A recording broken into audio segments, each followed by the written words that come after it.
So we're continuing this theme of Hezekiah and Isaiah. This is the final session in relation to Hezekiah that we're going to be undertaking.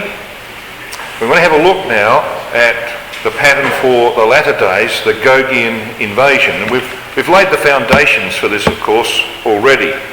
Now, I had a look at this study and decided that I needed to cut a few slides out of it if we're going to have dinner this evening. So I have cut a few out, but I couldn't cut too many out for the sake of some sort of harmony, consistency in the flow. I'm going to start though with a Time magazine cover of 1979. And we have, of course, the Russian bear looking down upon what was called in those days the crescent of crisis. And we've spoken, of course, in our last session about how Russia will take control of the old Seleucid territory in order to fulfill 3 prophecies. How relevant is that cover even today? And that's, of course, where we are sitting right now with the Russian bear not only looking down, but they're also installed in Syria. Brother Thomas wrote in the preface of Help Us Israel, the future movements of Russia are notable signs of the times because they are predicted in the scriptures of truth. Now that's true in prophecies like Ezekiel 38, Daniel 11, etc. It's also true in the historical record of Hezekiah. And we're going to see that portrayed in this session.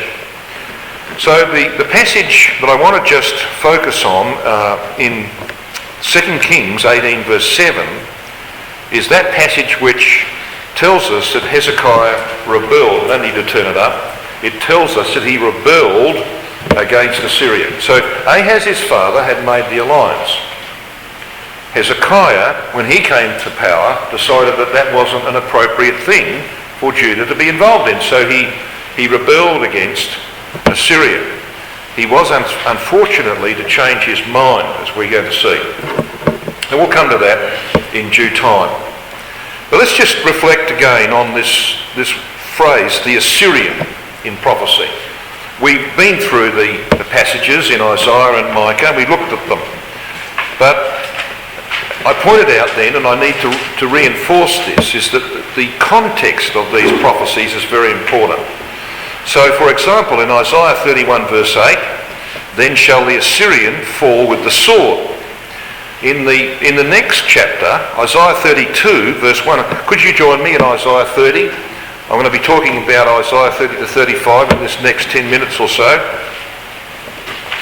So in the context of Isaiah 32, we have, of course, in verse 1, behold, a king shall reign in righteousness, and princes shall rule in judgment. So we know that this is a latter-day prophecy. It's clearly a prophecy of Christ and the saints reigning in the kingdom age.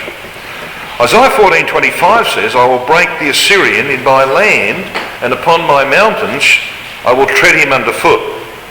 And in the next verse, verse 26 of Isaiah 14, we read, this is the purpose that is purposed upon the whole earth.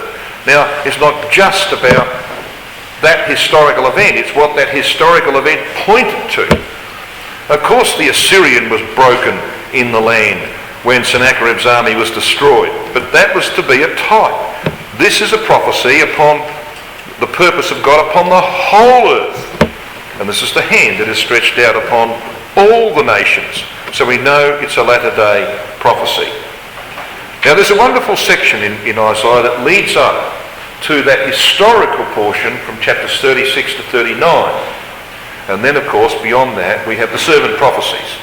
This section from Isaiah 30 to 35 is one of my favourite sections in Isaiah because it gives you the program, the whole program of the events from Armageddon to the full establishment of the kingdom. I'd just like to walk you through it briefly, if we can. So, if you're in Isaiah 30, let's pick it up. Let's pick up the context in verse 27.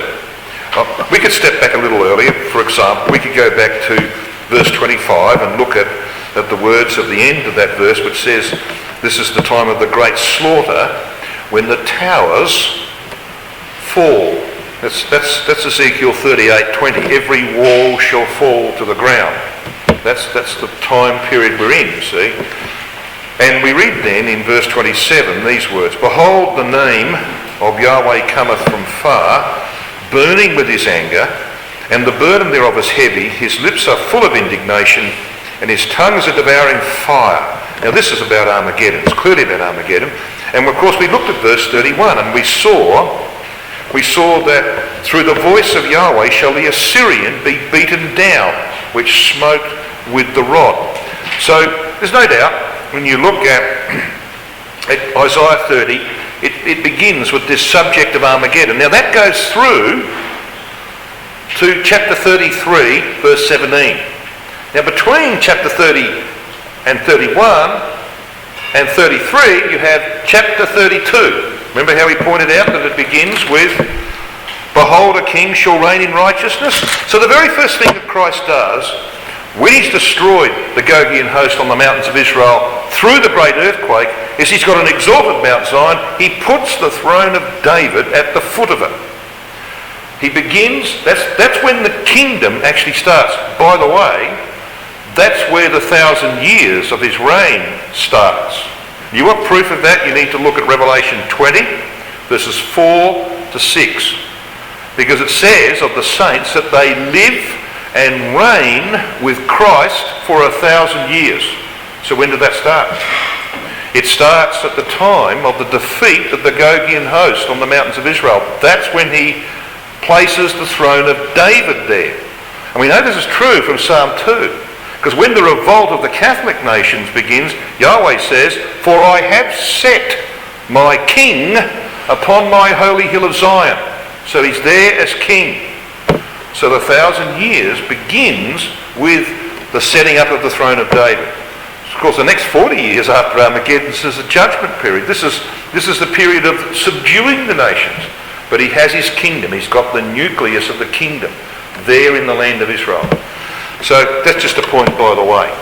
But what we have here is chapter 32 slotted in immediately after the events of the destruction of the Gogian forces on the mountains of Israel. But when you come to chapter 33, look at the early verses. Look at verse 1 of chapter 33.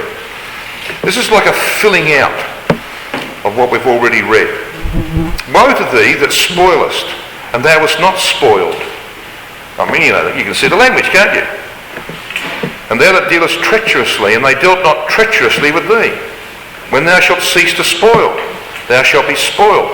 When thou shalt make an end to deal treacherously, they shall deal treacherously with thee." So we can see this language. It pertains to the Gogian invasion as is described in Ezekiel, 38. But there's a significant shift that occurs in chapter 33.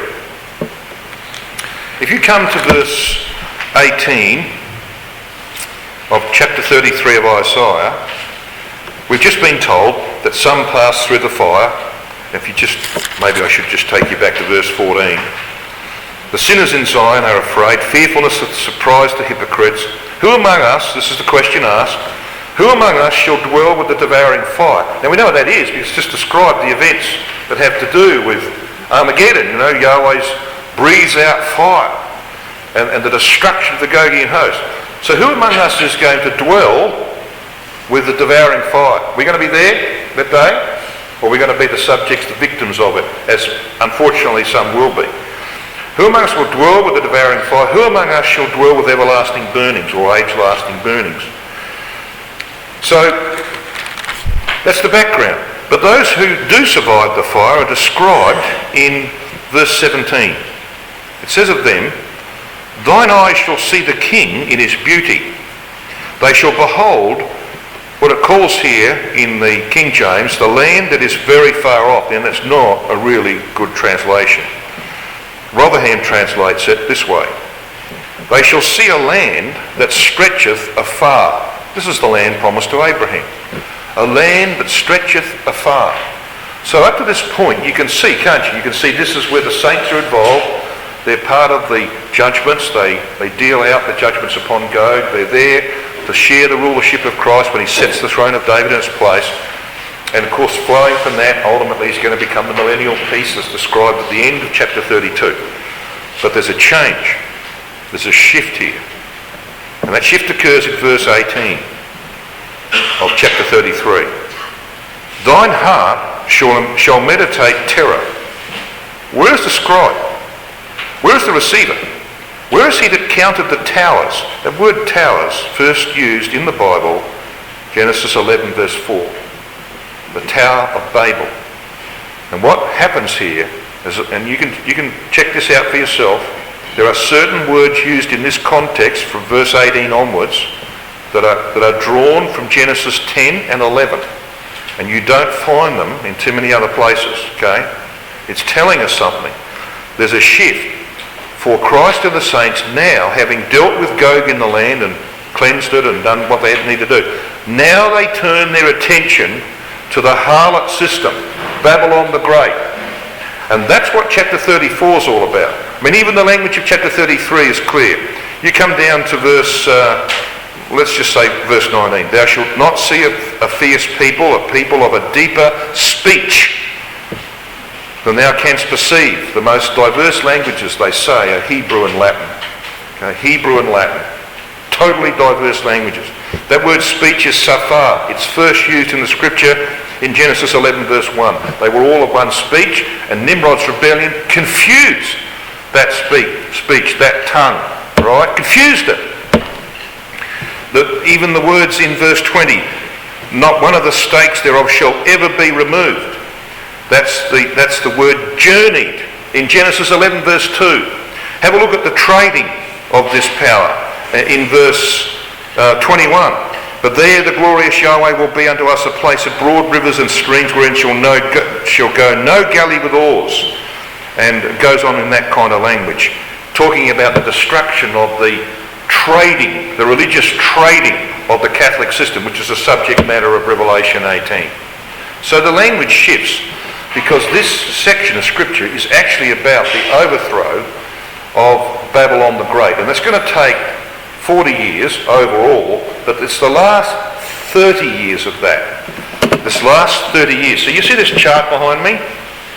We've got Armageddon over here. We've got a 10-year period where the rebellion of the papacy and its supporters against Christ is established. And then you've got the hour of judgment of Revelation chapter 14 verse 6, the hour of judgment that comes against Babylon the Great.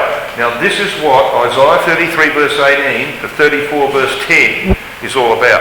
Now I'm not going to have time to go into all the proofs of that. I'm just going to point you in the right direction. Now it has been thought in our brotherhood for a long time that Isaiah 34 is actually about some kind of conflict between Christ and a power, probably Gog, in the land of Edom, Bozrah. Okay? Not going to happen. Because Isaiah 34 is not about the events that precede or concern Armageddon. It's about the destruction of the papal system. Proof? Have a look at the language. It talks about the land of Idumea. It should be rendered Edom. The land of Edom. So what's the Edom of the Bible? Well, the Edom of the latter days is those powers that oppose Israel and Christ, those who seek to destroy Israel.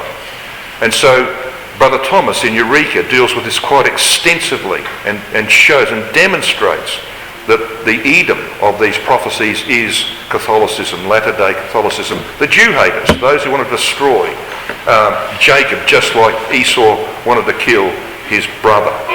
I'd like to see what's happened to my poor old laptop. Might have died on me. So the proof that this is about the overthrow of Babylon the Great is the fact that in Revelation 14 verses 10 and 11, verses 9 and 10 are quoted. And so we know that this is about Babylon the Great. There's no question about that. And if you had any doubt at all, then Isaiah 34 verse 11 says, but the cormorant and the bittern shall possess it, namely the land of Edom, the subject of the context, and the owl also and the raven shall dwell in it, and he shall stretch out upon it, the land of Edom, the line of confusion, and so on. So you've got these unclean birds that inhabit the territory of the land of Edom. Read, Europe, the centre of Babylon the Great of the latter days. We know that's the subject. That's Revelation chapter 18 and verse 2. Babylon has become the hold of every foul bird and so on, the cage of every unclean bird. So what is happening here, brought down into our language, is that when the system, Babylon the Great, revolts against Christ's rule, there's only one end for it. They have to be destroyed. They have to be utterly destroyed. And if you destroy them, their land is empty. So who takes it over? The unclean nations who have submitted to Christ, who don't have any nation or place to dwell. And there will be some, because the whole world's going to be reshaped. There will be nations that don't have any place to dwell. But if they submit to Christ, they're going to be given the territory of Babylon the Great, called here the land of Edom. So the point I want to make is that when you come to Isaiah 34, you're beyond Armageddon. So don't confuse it. This is about the time of the destruction of Babylon the Great, as indeed is Isaiah 63, when it talks about who is this that comes from Bozrah with dyed garments, etc., from the land of Edom. It's not about any conflict prior to Armageddon or at Armageddon. It's about the destruction of the Catholic system, because Isaiah 63 is the roots of Revelation 19. The treading out of the winepress of the wrath of God. It's Revelation. This is why the horse is mentioned in verse 12 and 13 of Isaiah 63 that's picked up in Revelation 19. So let the scripture speak for itself. It does a pretty good job. Right? It's just a matter of us connecting the scriptures together. Anyway, then it goes on, of course, into chapter 35 from 34:11 to 35:10 is actually about these nations who are the unclean birds that are mentioned in verse 11. So when you read about the redeemed in chapter 35, we would normally apply that to us. The redeemed, it's not about us. We're long since been redeemed. We're the ones in chapter 32 who are ruling with Christ. The redeemed here are the redeemed of the nations, the ones who are given possession of the land of Edom. All right, they're the redeemed, along with the natural Jew who will be recovered by Elijah and the saints in the second Exodus. So just take your minds back to Micah 5. You recall how we were looking at Micah 5. And we know, of course, the context of verse 2 is that Christ was to be born in Bethlehem. In verse 2, he's to be ruler in Israel. In verse 4, he will conquer in God's strength. And in verse 4 again, he will be made great to the ends of the earth. So we know the context is about Christ. And it says, this man shall be the peace when the Assyrian, the latter-day Assyrian, shall come into our land, and when he shall tread in our palaces. Then shall we raise against him 7 shepherds and 8 princes of men. So here you've got the saints referred to again. 7 shepherds and 8 princes of men. What's a shepherd? Well, what's a priest? A priest is a shepherd, isn't it? Yeah. So here you've got the saints in their king priestly role, princes of men. So you've got 7 and 8. What's that? 7's the number of covenant and of spirit, and 8's the number of immortality. So here is the company of the saints with our Lord Jesus Christ. And it says they, in the AV, it should read he shall waste the land of Assyria with the sword. And thus shall he deliver us from the Assyrian when he cometh into our land. So we know that these events that occur in the time of Hezekiah are about the latter days. It's all really prophecy based on that history. Well, I reminded you, I think, at the beginning that Hezekiah made a mistake. He made a mistake of agreeing to pay tribute after he had revolted against the king of Assyria. Because the king of Assyria, when he received all of this stuff that came from Hezekiah, he pocketed it and said, thank you very much, that will go nicely in my bank account, but I'm still coming down anyway. And he did. So he made a mistake. Sennacherib invaded Judah, and this history, and I think I might have, here we are, I'm with it, 2 Kings 18 verse 13. So let's come to 2 Kings 18.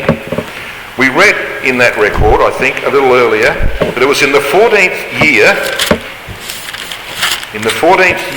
of Hezekiah, he's now 39 years of age, that the Assyrians invade the land.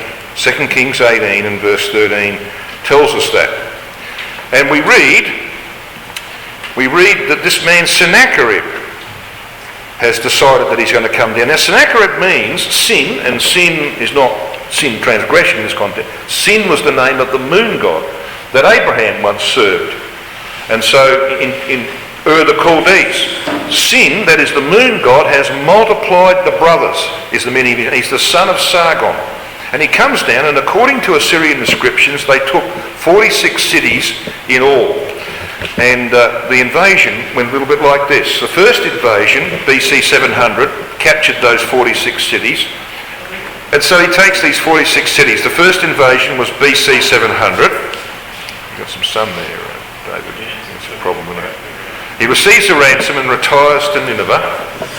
And the second invasion is BC 699, so it's shortly thereafter, on hearing a rumour that Judah has an alliance with Egypt. And there was, of course, we know, there was an Egypt party in Judah. So the message got back, so he comes down, he defeats the Egyptians, and then, of course, he goes back to Jerusalem. He's not there very long, and his army is destroyed. So this is how it happens. Now, Sennacherib, of course, being like most of these Assyrian kings, was boasting about his achievements. And he wrote this on the inscription of that stele thing. He said, "Because Hezekiah, king of Judah, would not submit to my yoke, I came up against him, and by force of arms and by the might of my power I took 46 of his strong fenced cities, and of the smaller towns which were scattered about I took and plundered a countless number.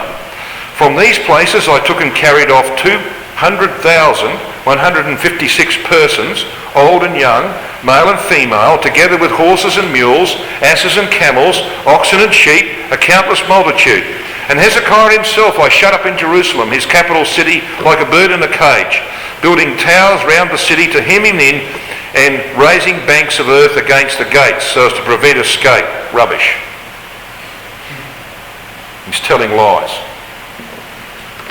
I'm going to show you he's telling lies. But you see, sadly, before this, Hezekiah has paid tribute. 2 Kings 18:14 talks about Lachish, which had been a royal Canaanite city. It was one of the chief fortresses of Judah. It had a double wall, a triple gate. It was a place of immense importance because it was in the south, and so it was under attack. And of course, the Assyrians did some serious damage there. So when Hezekiah hears the reports of all of these cities and towns being taken, he says to the Assyrians in verse 14, "I have offended." And so he sends off tribute to try and get the Assyrian to back off again. 300 talents of silver and 30 talents of gold, a considerable sum requiring desecration, of course, of the temple. He had repaired the temple, and now he's ripping away the silver and the gold of the temple. He makes a serious mistake in this, because, as I said, the Assyrian accepts the contribution to his bank account, but doesn't change his mind as to what he's going to do. This is an indication of what we can expect in the latter days. The same pattern will happen again in the latter days. This must have been a terribly distasteful task for Hezekiah, who had repaired the house of God. Verse 16 says in 2 Kings chapter 18 that he cut off the gold from the doors. He'd opened these doors and repaired the place. See, now he's cutting off the gold. He was to learn, wasn't he, that it was only Yahweh who could save him from the hand of the Assyrian. So this is one of those little sad incidents in the life of Hezekiah, and I don't think we can criticise him too much, because most of us would probably have done the same. You know, pay off the Assyrians, see if he can back off. He needed to put his trust in Yahweh, and of course he prepared defences. He'd done all that he could. We read in 2 Chronicles 32 verse 1. You might want to come along to 2 Chronicles 32. We read these words. In verse 1, "And after these things and the establishment thereof," and of course the previous chapters are about his reformation and his Passover. So after this reformation, the repairing of the temple, all sorts of things had been done. Sennacherib, king of Assyria, came and entered into Judah and encamped against the fenced cities and thought to win them for himself. So he was going to break into them, as the Hebrew has it. He was purposed, says verse 2, he was purposed to fight against Jerusalem. And so Hezekiah goes about preparing for that invasion. He prepares the leaders. In 2 Chronicles 32 verse 2, he begins this process of preparing Jerusalem and its people for this invasion. The verse 3 talks about his princes and mighty men with whom he takes counsel to stop the waters of the fountains which were without the city. So this is where Hezekiah's tunnel comes from. The only problem with all of that was Isaiah 22 verse 11 says, "Ye made a ditch between the two walls for the water of the old pool, but ye have not looked unto the maker thereof, neither had respect unto him that fashioned it long ago." So the only answer, as we saw in the previous study, was to turn to Yahweh. And that's one of the great things about this man. Prepared to go where he could find help, and he knew he could trust in Yahweh. And his faithful reaction, of course, is well known. Now, this is all history that points to the future. And where the Assyrian came to at that time is where Gog of the latter days will come to. And we read in Isaiah 10, verses 28 to 32, "He is come to Aeth, he is passed to Migron.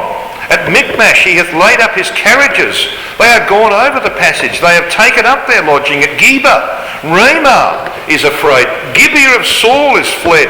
Lift up thy voice, O daughter of Gallim. Cause it to be heard unto Laish. O poor Anathoth. Madmenah is removed. The inhabitants of Gebim gather themselves to flee. As yet shall he remain at Nob that day. He shall shake his hand against the mount of the daughter of Zion, the hill of Jerusalem." Well, as you can see, all of those places are where? Fairly and squarely in the middle of the mountains of Israel. And when Gog comes down, he comes down upon the mountains of Israel. So the patterns are set for the latter days in this Assyrian invasion. And as we know, Sennacherib's army was decimated by the loss of 185,000 men in one night outside the walls of Jerusalem. And so when Isaiah sends off to Yahweh, he gets this comforting message. 2 Kings 19 verse 20. "I have heard," says Yahweh, "I've heard." And he says to him in 2 Kings 19 and verse 21, which is where I'm now going to go, I want to just talk briefly about the virgin daughter of Zion, because this is going to lead us to the two things I want to focus on as we bring this study to a conclusion. We want to focus on a couple of very important things.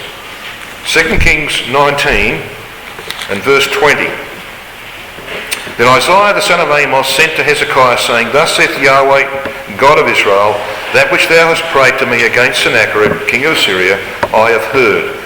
This is the word that Yahweh has spoken concerning him. The virgin, the daughter of Zion, hath despised thee and laughed thee to scorn. The daughter of Jerusalem hath shaken her head at thee." So they, of course, were under severe pressure. They were the ones being despised. They were the ones who looked like they were going to be destroyed, but the table would be turned. And so the virgin daughter of Zion would despise the Assyrian.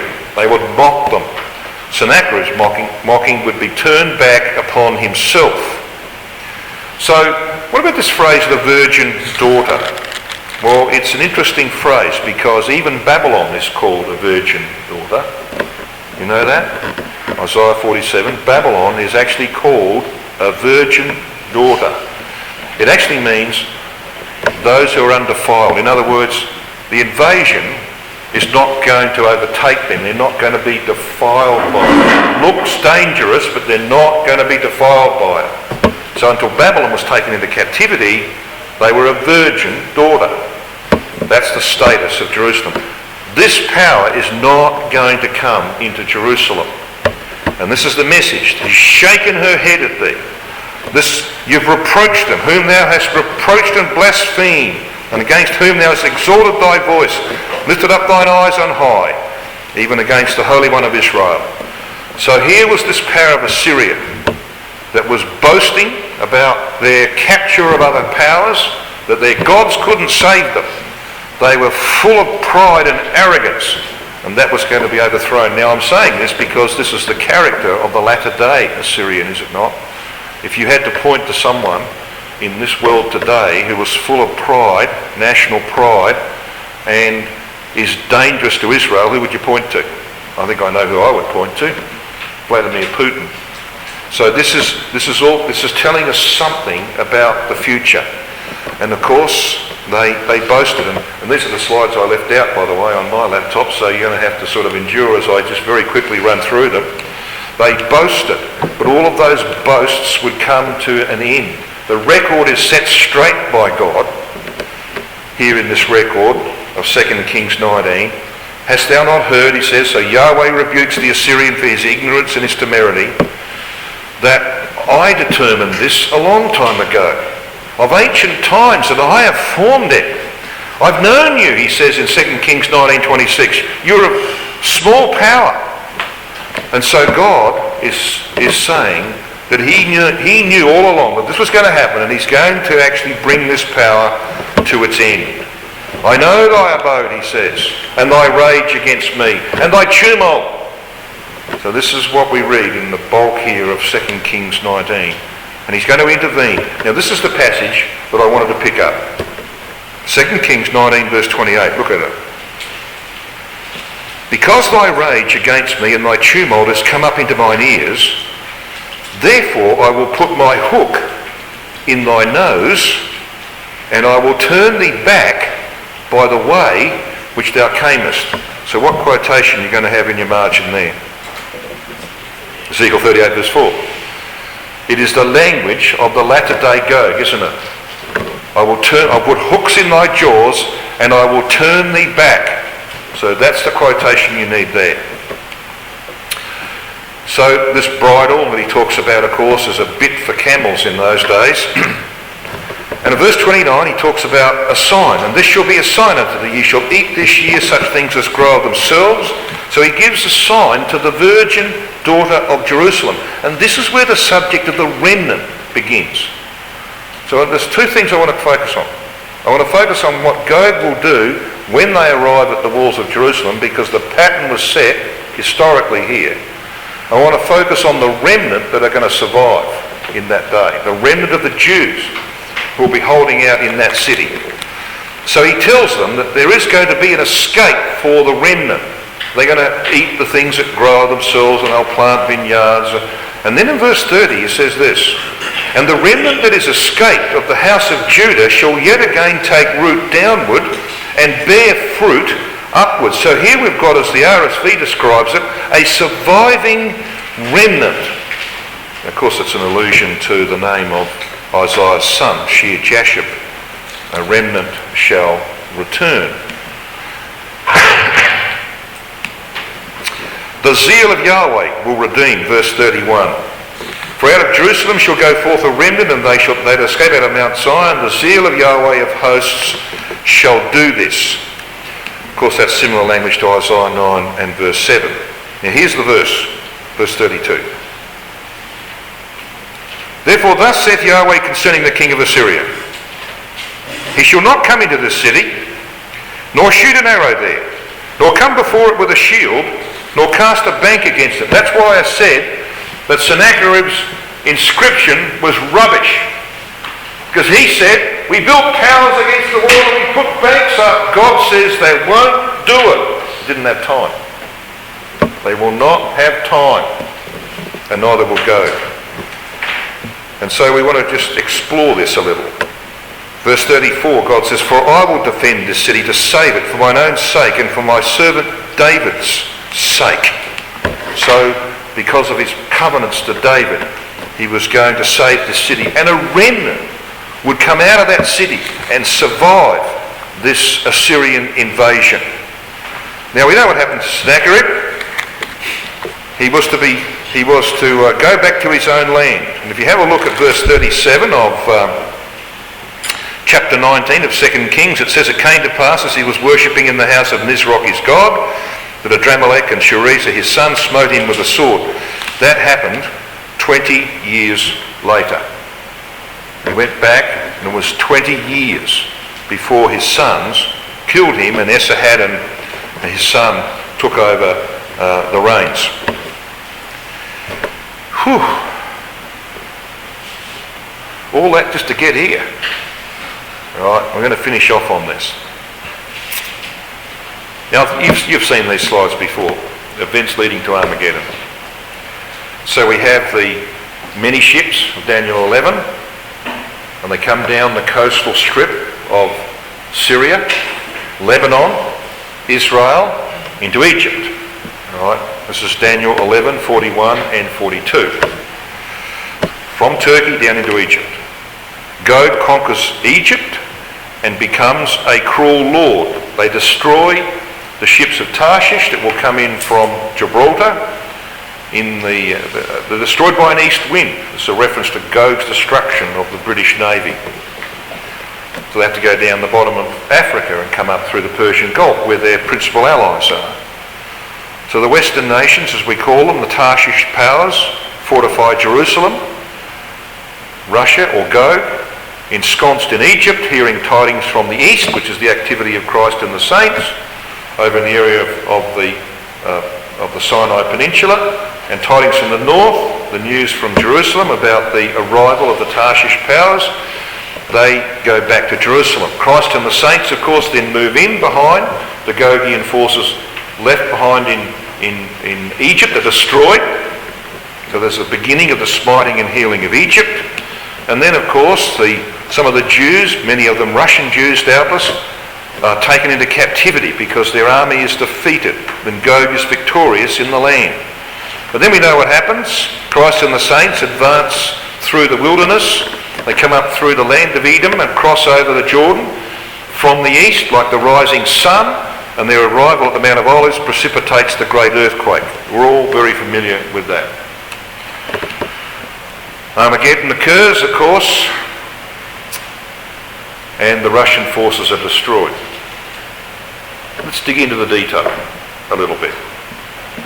2 Kings 19, which we've just had a look at, 31-32 says, "For out of Jerusalem shall go forth a remnant, and they that escape out of Mount Zion. The zeal of Yahweh of hosts shall do this. Therefore thus saith Yahweh concerning the king of Assyria, he shall not come into this city." Notice this language. "He shall not come into this city, nor shoot an arrow there, nor come before it with a shield, nor cast a bank against it." So just as the Assyrians did not fire arrows into Jerusalem, Gog's army will be under strict instructions not to fire cannon or rockets or drop bombs into the old city. So the pattern that was set in old times will be followed again. And the Zionists, who will be protecting the old city, will cry out for help. Now, you might say, well, how do you know this? Well, I want you to have a look at Zechariah 14. Zechariah 14.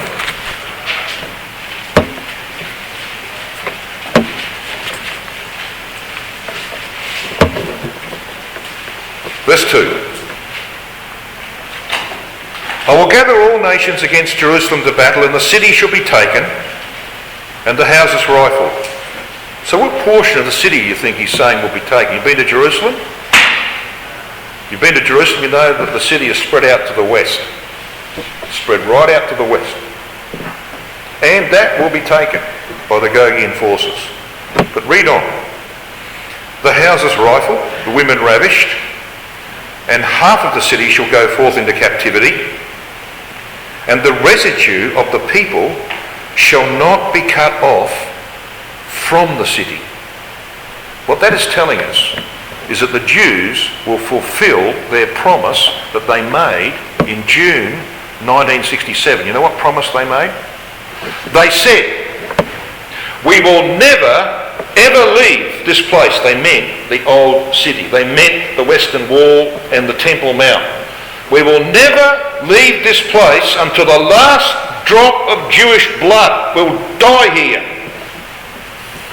And that's exactly what's going to happen. They won't die, but they will defend it. They will defend it. And because Gog will be under strict instructions from the head of the Russian Orthodox Church and from the Pope not to destroy the holy sites in any way, the Russians are going to have to take it by hand-to-hand combat. This is why it says that the residue of the people are not cut off from the city.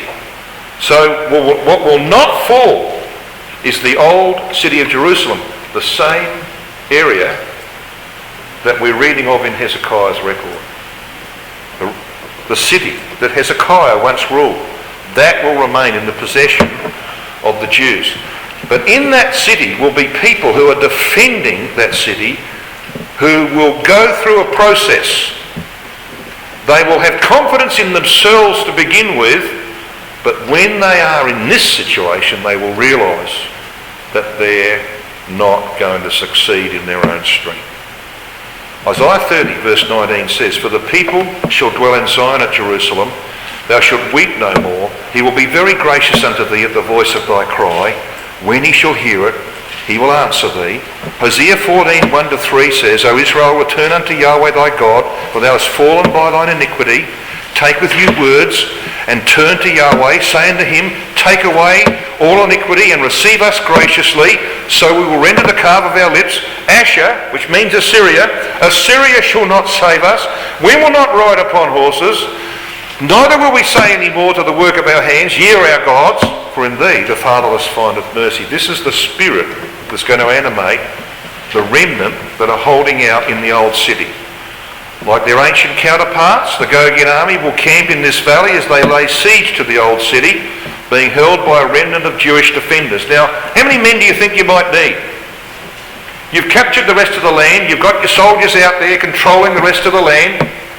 How many soldiers do you think you might need to take the old city from, quite a number of Jews holding out? It's got to be done by hand-to-hand combat. I reckon they'll use 185,000. I reckon they'll use 185,000. And at the moment, when they begin this process, Christ and the saints arrive on the Mount of Olives and kaboom. They're destroyed. That is what I believe this is telling us. The desperation of this remnant. Zechariah 14 verse 2. They will cry out to their God. Perfectly consistent. They will hold out consistent with their vow in 1967. We will never give up the Western Wall unto the last drop of blood. The Temple Mount will be in Israel's possession then by annexation. We know that from Ezekiel 38 verse 8. So there's a drama here. Gog's forces will be under that strict instruction not to destroy the holy places. Look at Ezekiel 36 verse 2. "Thus saith Adonai Yahweh, because the enemy has said against you, Aha! Even the ancient high places are ours in possession." They think they're going to win them. So the drama of Zechariah 14 is that in their final desperate moments, the remnant of the Jews holding out in the old city will see the arrival of Christ and the saints and experience the great earthquake that destroys the Gogian host and in fact destroys what they are defending. It will be a heap of ruins because Mount Zion will be exalted. It just so happens that the earthquake fault line runs through that old city just beneath the temple, the Dome of the Rock. It goes under the Church of All Nations, which is at the foot of the Mount of Olives. And ancient maps have the Valley of Jehoshaphat. See that there in the red, bounded by that red line on the screen? And the Valley of Jehoshaphat there. That's where, of course, Gog's army will be destroyed, according to Joel 3:1, Zechariah 14 verse 2. So the type is the perfect match of what happened historically in the days of Hezekiah. So we conclude with these words of Isaiah 14. Yahweh of hosts has sworn, as I have planned, so shall it be. As I have purposed, so shall it stand. That I will break the Assyrian in my land, and upon my mountains trample him underfoot. And his yoke shall depart from them, and his burden from their shoulder. This is the purpose that is purposed concerning the whole earth. And this is the hand that is stretched out over the nations. So we'll come back to study 15, God willing, and hope we can get the machinery working and have a look at Manasseh and the Babylonian apostasy in Judah, which is also a pattern for the nation of Israel.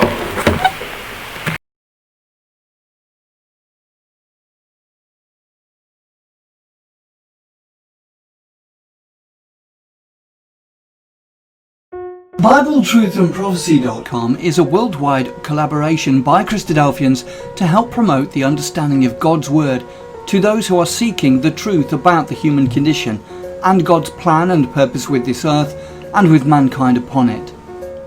Bible Truth and Prophecy is part of a wider set of online resources provided by Christadelphianvideo.org for establishing just how far removed the true Christian teaching of the first century apostles is from that taught by mainstream Christendom today.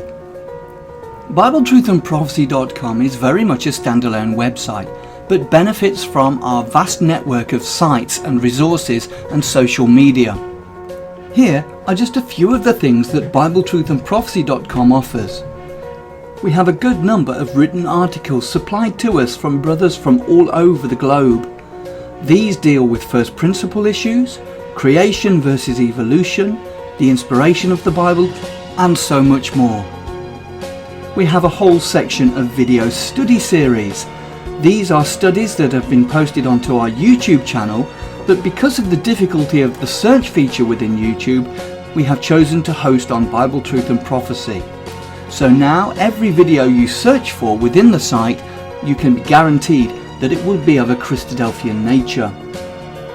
We also have a preaching video section where any ecclesia is invited to download and use or embed these videos within their own ecclesial websites. We also have an exhortation service where we produce 2 or 3 exhortations per week, which we then circulate to brethren and sisters in isolation. We also have an ever-growing list of approved Christadelphian sites. We also have a page of live news feeds, so you can keep up to date with all the breaking news as it happens. We also have a section for the daily readings. Each day at around midnight we publish all 3 of the daily readings, and then later on in the day we publish thought for the days, often based on all 3 portions of the daily readings. Within each daily reading post there is also a link to enable you to have the Bible chapter read to you directly. We also feature Bible in the News videos which we have produced from the Bible in the News website. We also feature Brother Don Pierce's milestone snippets, which come out approximately 3 times a week. We also feature Andy Walton's weekly World Watch and other commentaries and analysis from other brethren on world news events. You can also subscribe to the blog and be notified of posts as they happen in real time, and also subscribe to the weekly newsletter which is provided by Christadelphianvideo.org. Every page and post on the site has the facility to be able to leave a comment or make an observation, so please take advantage of this and let us know what you think of the site.